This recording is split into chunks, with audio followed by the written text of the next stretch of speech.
அனைவருக்கும் வணக்கம் நண்பர்களே. தங்க விலைக்கு நமக்கு ஷாக் குடுக்குறதே வேலையா போச்சு. இன்னைக்கு காலையில தங்க விலை பார்த்தீங்கன்னா, நமக்கு எல்லாத்துக்கும் ஷாக் குடுக்குற மாரியே தங்க விலை அதிகரிச்சிருச்சு. தங்க விலை அதிகரிக்கும் போதெல்லாம் வெள்ளி விலையும் கூடவே சேர்ந்து அதிகரிச்சிருக்கு. வாங்க இன்னைக்கு தங்கம் எவ்வளவு அதிகரிச்சிருக்கு, வெள்ளி எவ்வளவு அதிகரிச்சிருக்கு அப்படிங்கறத பார்க்கலாம். முதல்ல தங்கத்தின் விலை பார்த்துடலாம். 22 கேரட் ஆபரண தங்கம் இன்னைக்கு ஒரு கிராம் ரூ. 6445. கிராமுக்கு ஒரு ரூ. 20 அதிகரிச்சுக்கிட்டாங்க. ஒரு பவுனை எடுத்துக்கிட்டிங்கன்னா இன்னைக்கு ரூ. 51,560. பவுனுக்கு ரூ. 160 இன்னைக்கு அதிகரிச்சுக்கிட்டாங்க நண்பர்களே. வாங்க அடுத்து சுத்த தங்கம் பார்த்துட்டு அதுக்கப்புறம் வெள்ளியின் விலை பார்க்கலாம். சுத்த தங்கம் இன்னைக்கு ஒரு கிராம் ரூ. 7031.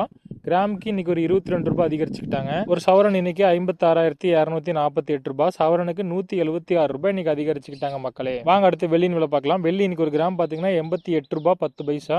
நேற்றை விட இன்னைக்கு கிராமுக்கு ஒரு 10 பைசா அதிகரிச்சுக்கிட்டாங்க. ஒரு கிலோ கணக்கில் வெள்ளி எடுத்தீங்கன்னா ஒரு கிலோ இன்னைக்கு ரூ. 88,100. கிலோவுக்கு ரூ. 100 அதிகரிச்சிட்டாங்க நண்பர்களே. சரி மக்களே, இதுதான் இன்னைக்கான தங்கம் மற்றும் வெள்ளியின் விலை நிலவரம். நம்ம சேனல் நிறைய பேர் சப்ஸ்கிரைப் பண்ணாமல் பார்க்குறீங்க. நீங்கள் சப்ஸ்கிரைப் பண்ணலாம் கூட பரவாயில்ல, தயவு செஞ்சு வீடியோக்கு ஒரு லைக் மட்டும் பண்ணுங்கள். அப்போ தான் நான் அடுத்து போடக்கூடிய பதிவுக்கு ஒரு மோட்டிவேஷனாக இருக்கும். நன்றி.